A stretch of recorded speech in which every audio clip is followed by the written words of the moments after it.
আসসালামু আলাইকুম দর্শক। লন্ডন থেকে স্বাগত জানাচ্ছি আমি কাজী হেমায়েতুদ্দিন মিশন এবং সমসাময়িক বাংলাদেশের রাজনীতি এবং ভূরাজনীতি নিয়ে আমাদের সঙ্গে আলোচনায় আজকে অতিথি হিসাবে আছেন। মনোজ দাস বলছি। বাংলাদেশের হাদি হত্যায় ভারত জড়িত। অমিত শাহের নাম করে গতকাল ধর্ণা মঞ্চ থেকে একথা বলেছেন প্রাক্তন মুখ্যমন্ত্রী মমতা বন্দ্যোপাধ্যায়। আজকের এই আলোচনার বিষয়টি হচ্ছে এই যে গতকাল যে কথা বলেছেন মমতা বন্দ্যোপাধ্যায়, সেই কথাটি কেন বললেন তিনি, এই কথাটার সত্যতা আছে কি না, এই সমস্ত বিষয় নিয়ে আগেই বললাম। আপনারা জানেন যে গতকাল কলকাতায় মমতা ব্যানার্জি ধর্ণা মঞ্চে বসেছিলেন।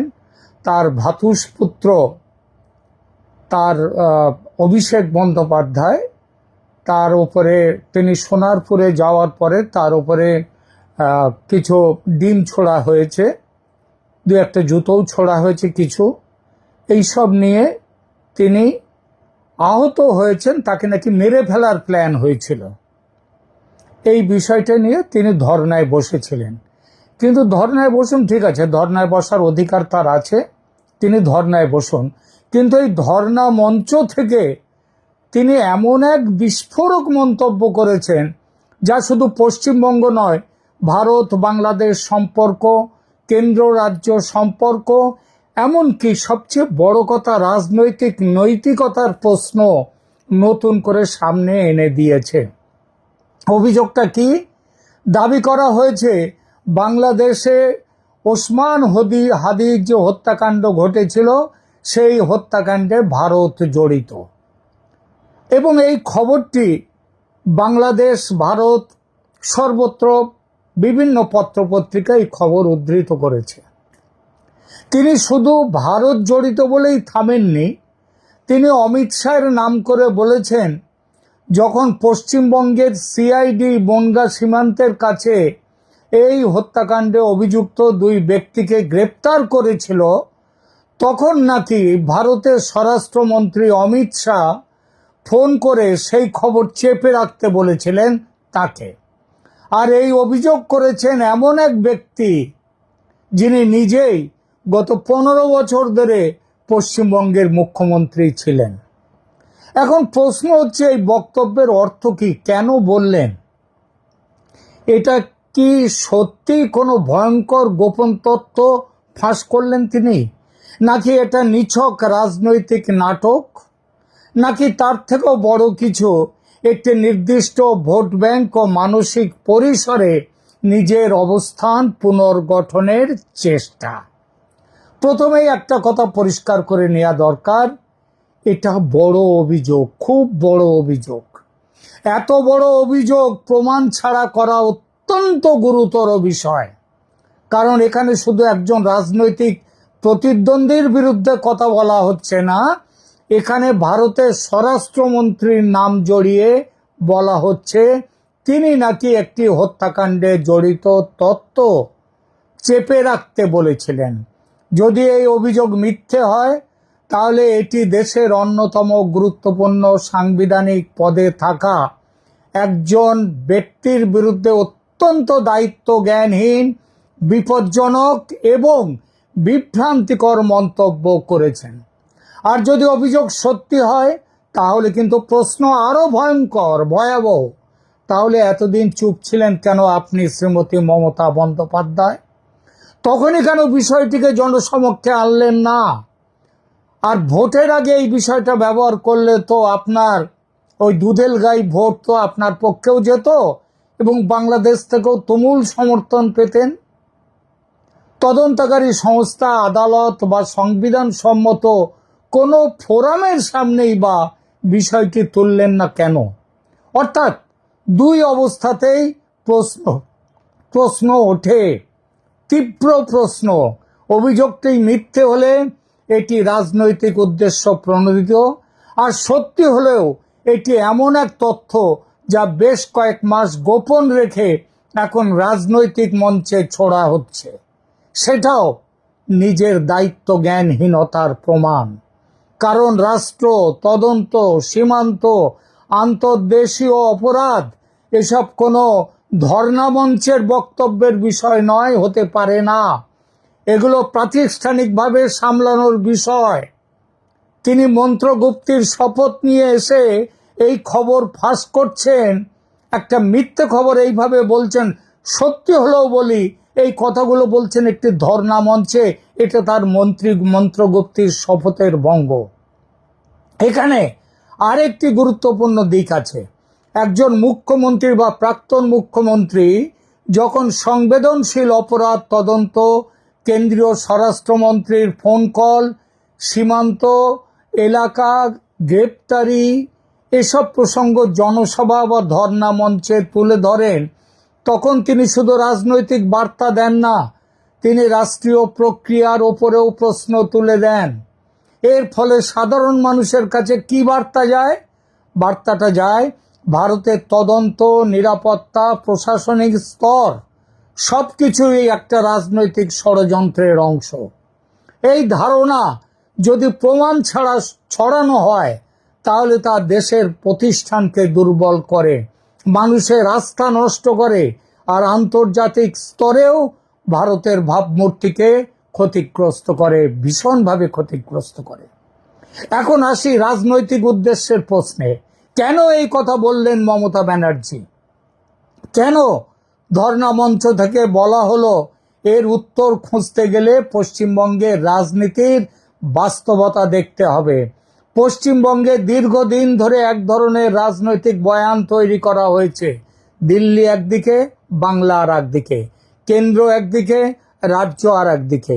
আর এই বয়ানের মধ্যে বারবার এমন একটা ইমেজ তৈরি করার চেষ্টা হয় যেন রাজ্যের নেতৃত্ব দিল্লির চাপের সামনে নতি স্বীকার করে না, করেনি।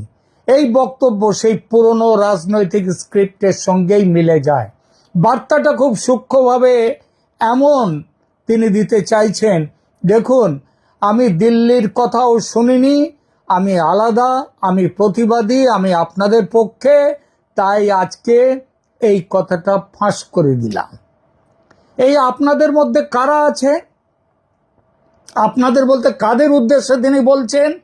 এখানে আসল রাজনৈতিক হিসাব। অনেকেই বলবেন এর লক্ষ্য পশ্চিমবঙ্গের সংখ্যালঘু ভোটারদের একাংশ, যাদেরকে তিনি দুধেল গাই মনে করেন, তারা অনেকেই ছিন্ন বিচ্ছিন্ন হয়ে গেছে এবং যত দিন যাচ্ছে তত ছিন্ন বিচ্ছিন্ন হয়ে যাচ্ছে, সেটা একটা। আর কারণ বাংলাদেশ, সীমান্ত, মুসলিম পরিচয়, কেন্দ্রীয় এজেন্সি, এসব শব্দ একসঙ্গে ব্যবহার করলে নির্দিষ্ট এক মানসিক প্রতিক্রিয়া তৈরি হয়। সরাসরি কিছু না বলেও একটি বার্তা পাঠানো যায়, আমি কেন্দ্রীয় সরকারের বিরুদ্ধে, আমি বিজেপির বিরুদ্ধে, আমি তোমাদের কথা বলছি।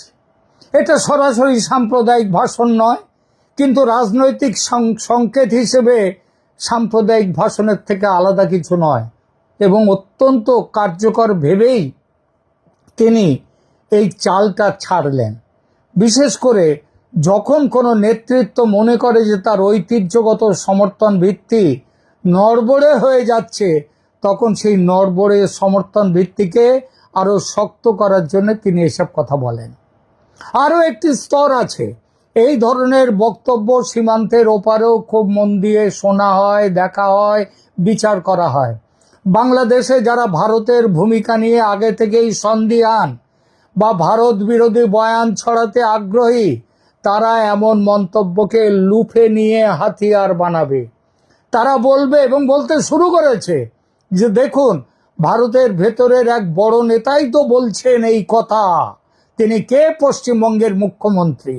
অর্থাৎ দেশের ভেতরের রাজনৈতিক ঝগড়া সীমান্ত পারের প্রচারের খাদ্য হয়ে যায়।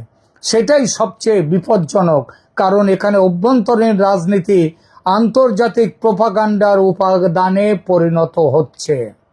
আর তাই কেউ যদি বলেন এই বক্তব্যের মধ্যে বাংলাদেশের কিছু ভারত সন্দেহী বা কট্টর মহলে একটা নরম বার্তা পাঠানোর চেষ্টা হচ্ছে, বার্তাটা কি? বার্তাটা হলো, দেখলে তো ভারত তোমাদের কত বড় শত্রু, সুতরাং ভারতের বিরুদ্ধে তেড়ে ফুঁড়ে লাগো, বিজেপির বিরুদ্ধে তেড়ে ফুঁড়ে লাগো, এবং সেই সন্দেহ পুরোপুরি উড়িয়ে দেওয়া যায় না। এটাও ঠিক, এমন উদ্দেশ্য ছিল। এর প্রমাণ যদি কেউ চান, প্রমাণ দেওয়া যাবে না, কারণ সব কথার প্রমাণ তো লিখিতভাবে দেওয়া যায় না। কিন্তু রাজনীতিতে ইন্টেনশন অনেক সময় সরাসরি বলা হয় না, সেটা বোঝা যায় বক্তব্যের সময়, প্রেক্ষাপট, শব্দচয়ন এবং কাদের উদ্দেশ্যে সম্ভাব্য শ্রোতাদের বিশ্লেষণ থেকে। আর সেই বিশ্লেষণে এই বক্তব্য নিছক আবেগের বহিঃপ্রকাশ নয়, হিসেব করে দেয়া একটি রাজনৈতিক সিগন্যাল। এবং এখানেই সবচেয়ে বড় আপত্তি, একটি আঞ্চলিক রাজনৈতিক লাভের জন্য যদি কেউ এমন কথা বলেন যার ফলে ভারতের স্বরাষ্ট্র ব্যবস্থা, সীমান্ত নিরাপত্তা, কেন্দ্রীয় প্রতিষ্ঠানের বিশ্বাসযোগ্যতা এবং প্রতিবেশী দেশের সঙ্গে সম্পর্ক সবকিছু নিয়ে সন্দেহ তৈরি হয়, তাহলে সেটাকে কেবল রাজনৈতিক বক্তব্য বলে হালকা করে দেখা যায় না। সমালোচকরা একে জাতীয় স্বার্থ বিরোধী, দায়িত্ব জ্ঞানহীন এবং বিপজ্জনক বলতেই পারেন, এবং এটাও বলতে পারেন কিনা সেটা ভেবে দেখতে হবে যে নির্বাচনে পরাজিত হওয়ার পর তার দল ছিন্ন বিচ্ছিন্ন হয়ে যাচ্ছে, এটা দেখার পর তার মাথায় আর সুস্থতা কিছু নেই। সুস্থতা বলে জিনিসটাই নেই মাথার, তিনি পাগলি হয়ে যাচ্ছে। কারণ রাজনৈতিক লড়াইয়েরও তো একটা সীমা থাকে। কেন্দ্রের বিরুদ্ধে লড়ুন, বিজেপির বিরুদ্ধে লড়ুন, অমিত শাহকে রাজনৈতিকভাবে আক্রমণ করুন, সেটা গণতন্ত্রের স্বাভাবিক। কিন্তু এমন অভিযোগ তুলবেন যা সরাসরি ভারতকে একটি আন্তঃসীমান্ত হত্যাকাণ্ডে জড়িত আছে দেখায়, তাহলে তার প্রভাব অনেক গভীর এবং সেটা কোনোভাবেই সমর্থনযোগ্য নয়।